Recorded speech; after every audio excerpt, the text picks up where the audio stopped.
बिस्मिल्लाहिर्रहमानिर्रहीम। अस्सलाम वालेकुम नाजरीन, मैं हूं जमशेद अंसारी। नाजरीन, आज 2 अक्टूबर 2020 है और आज की इस वीडियो में हम अहाता करेंगे, जैसा कि आपके इल्म में है कि कल रात वज़ीर आज़म पाकिस्तान इमरान खान साहब ने एक निजी टीवी चैनल को तफसीली इंटरव्यू दिया और उस इंटरव्यू में मुल्की सियासी और मुआशी मंजरनामे पे मुरतब होने वाली डेवलपमेंट्स पे वज़ीर आज़म इमरान खान साहब ने खुलकर ख्यालात का इजहार किया। नाजरीन, यकीनन ये बात आप लोगों के इल्म में होगी कि किसी भी एक इंटरव्यू के तमाम पहलुओं का अहाता एक मुख्तसर सी वीडियो में नहीं किया जा सकता और ये भी एक फैक्ट है कि हर शख्स अपने इंडिविजुअल परसेप्शन के मुताबिक किसी भी इंटरव्यू में से अहम नुकात अखज़ करके आप लोगों की खिदमत में अपना तबसरा और तज्जिया पेश करते हैं। वज़ीर आज़म इमरान खान साहब के इंटरव्यू के मुख्तलिफ पहलुओं का मैं 3-4 वीडियोज में जायजा लेके आप लोगों की खिदमत में पेश करूंगा। सरे दस्त वो इमरान खान साहब ने जो अहम 3-4 बातें की हैं वो इस वीडियो में आप लोगों के हैंड ओवर करना चाहता हूं। वज़ीर आज़म इमरान खान साहब ने सबसे पहले इंटरव्यू में सियासत में आने की वजूहात बताते हुए कहा कि सियासत में आने से पहले भी मुझे काफी शोहरत मिल चुकी थी, मैं बहुत मकबूल था और लोगों ने मुझे मकबूलियत से नवाज दिया था, लिहाजा मैं सियासत में शोहरत के लिए नहीं आया। दूसरी वजह वज़ीर आज़म इमरान खान साहब ने कही कि सियासत में आने से पहले ही मेरे बैरून मुल्क फ्लैट्स मौजूद थे, चुनाचे मैं सियासत में पैसा कमाने या दौलत कमाने या बैरून मुल्क जायदादें बनाने भी नहीं आया। डेफिनेटली जब शोहरत भी है और पैसा भी है तो वज़ीर आज़म इमरान खान साहब ने कंपैरिजन करते हुए कहा कि ये जो लोग जो अपोजिशन की जमातें हैं ये सियासत में आने से पहले लुटे पुटे लोग थे, उनकी बैरून मुल्क जायदादें और असासे नहीं थे, लेकिन अब जब ये सियासत में आ गए हैं तो इन्होंने अपने नाम पे, अपने बच्चों के नाम पे, अपने बेटियों के नाम पे, अपने बीवी के नाम पे बैरून मुल्क जायदादें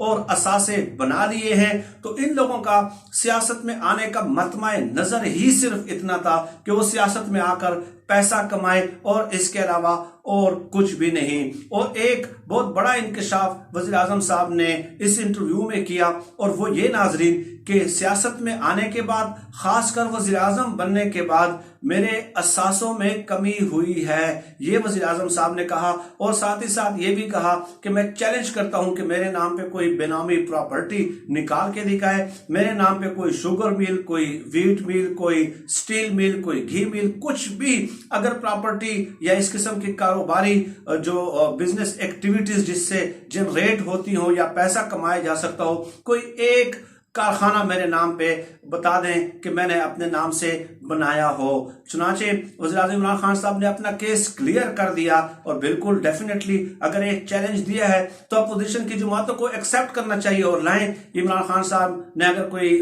शुगर और घी वगैरह की मिले बनाई है। इसके अलावा वज़ीर आज़म इमरान खान साहब ने जो दूसरे पहलू पे बात की वो बहुत इंटरेस्टिंग थी, एक न्यू पर्सपेक्टिव से उन्होंने बात करने की कोशिश की और वो ये कि मैं इंटरनेशनल फोरम्स पे हमेशा पाकिस्तानी मौक़िफ़ को उजागर करता हूं और बड़े एग्रेसिव टोन में, बड़े एग्रेसिव अंदाज से जो है पाकिस्तानी मौक़िफ़ की तर्जुमानी करता हूं। वज़ीर आज़म इमरान खान साहब ने कहा कि जिन लीडरों का पैसा बैरून मुल्क है वो पाकिस्तान के लिए खुलकर मगरबी ममालिक के सामने स्टैंड नहीं ले सकते, क्योंकि बैरून मुल्क उनके पैसे मौजूद हैं, उनकी जायदादें और असासे मौजूद हैं और वो मगरबी ममालिक जब देखेंगे कि ये शख्स हमारे मफादात के खिलाफ बात कर रहा है और हमारे ही मुल्कों में इसने जो है ना मनी लॉन्ड्रिंग के पैसों से जायदादें और असासे खरीदे हैं, तो क्यों ना इसको मनी लॉन्ड्रिंग के केस में बाहर कर दिया जाए। ये बात इमरान खान साहब ने नवाज शरीफ साहब के लिए कही कि जिन लोगों के जो है ना जायदादें ही बैरून मुल्क हो वो कैसे खुल के मगरबी ममालिक के सामने स्टैंड ले सकते हैं पाकिस्तान की जो है ना हिमायत के लिए या पाकिस्तान के मौक़िफ़ को उजागर करने के लिए। इसके अलावा वज़ीर आज़म इमरान खान साहब ने एक मिसाल दी कि अमेरिका ने पैट्रियट एक्ट जो है वो मंजूर कराया है और उस एक्ट के तहत नाजरीन ये है کہ امریکہ کسی بھی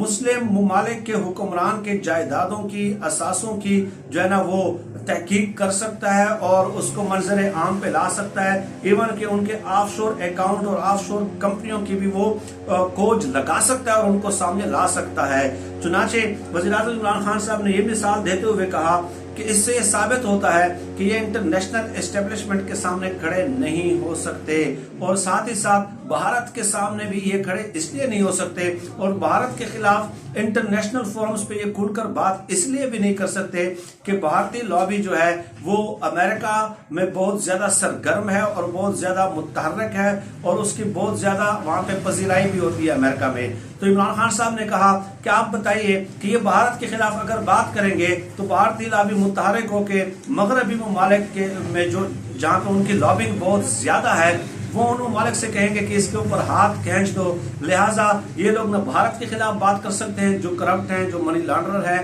جن کے بیرون ملک اثاثے ہیں، اور نہ ہی یہ مغربی ممالک کے خلاف بات کر سکتے ہیں۔ پھر وزیر اعظم صاحب نے کہا کہ چونکہ میرے بیرون ملک نہ اثاثے ہیں، نہ جائیدادیں ہیں، نہ میں اپنے ملک سے مفرور ہوں، نہ میں نے کوئی کرپشن کی ہے، نہ میں نے کوئی منی لانڈرنگ کی ہے، اس لیے مجھے نہ بھارت سے ڈر ہے نہ مغربی ممالک سے ڈر ہے۔ میں ان کی آنکھوں میں آنکھیں ڈال کر بات کرتا ہوں اور کھل کر پاکستان کا مقدمہ ہر فورم پہ پیش کرتا ہوں، وہ جو کر سکتے ہیں میرا کر لے، میرے کوئی ذاتی مفادات نہیں ہے، میں نے سیاست جو ہے ایک خدمت کے لیے اور ملک کی ترقی کے لیے جوائن کی ہے۔ تو یہ بہت انٹرسٹنگ بات تھی یقیناً، اور اس سے آپ اندازہ لگا لیں ناظرین کہ بیرون ملک سے بیٹھ کے جو تقریریں ہو رہی ہیں پاکستان کے خلاف، ریاست پاکستان اور پاکستان کے اداروں کے خلاف، تو ڈیفینیٹلی انٹرنیشنل اسٹیبلشمنٹ کی شہ پہ یہ سب کچھ ہو رہا ہے۔ انٹرنیشنل اسٹیبلشمنٹ کو چاہیے ہی ایسا بندہ ہے جو ان کی آنکھوں میں آنکھیں ڈال کے بات نہ کرے، بلکہ ان کے مفادات کو اپنے ملک میں جو ہے وہ بڑھوتری دیتا رہے اور ان کے مفادات کو آگے لے کے چلے۔ تو عمران خان صاحب کی بات سے مجھے یہ بھی محسوس ہوا کہ شاید انٹرنیشنل اسٹیبلشمنٹ جو ہے وہ ان کو اب پسند نہیں کرتی۔ ڈیفینیٹلی جب ایک شخص نہ کرپٹ ہے، نہ منی لانڈرنگ کی ہے، نہ بیرون ملک جائیدادیں اور اثاثے بنائی ہیں، ٹھیک ہے، اور نہ ہی ان کی ڈکٹیشن بھی پھر نہیں لے گا، کہ جب ایک شخص کی سیاست میں کوئی یہ شہرت اور دولت مقصد ہی نہ ہو، تو اس لیے انٹرنیشنل اسٹیبلشمنٹ کو ایک ایسا بندہ چاہیے کہ جو خود بھی کرپٹ ہو اور جن کے بیرون ملک اثاثے اور جائیدادیں ہوں، اور جن کی دکھتی رگ جو ہے وہ ان کے ہاتھوں میں ہو، ان کے نبض پہ، اس حکمران کے نبض پہ ان کا ہاتھ ہو، تاکہ وہ کسی بھی وقت جو ہے نا اس نبض کو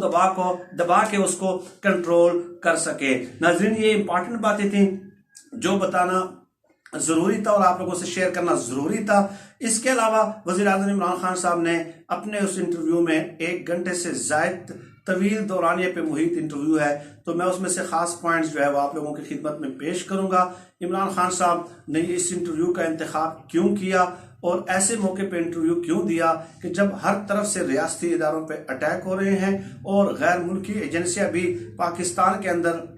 انتشار اور خلفشار پھیلانے کی کوشش کر رہے ہیں۔ آج کے لیے اتنا ہی ناظرین، نیکسٹ ویڈیو میں آپ سے نشست ہوگی، آپ سے ملاقات ہوگی، آپ سے گفتگو ہوگی۔ اپنا بہت بہت خیال رکھیے گا۔ پاکستان زندہ باد۔ اللہ حافظ۔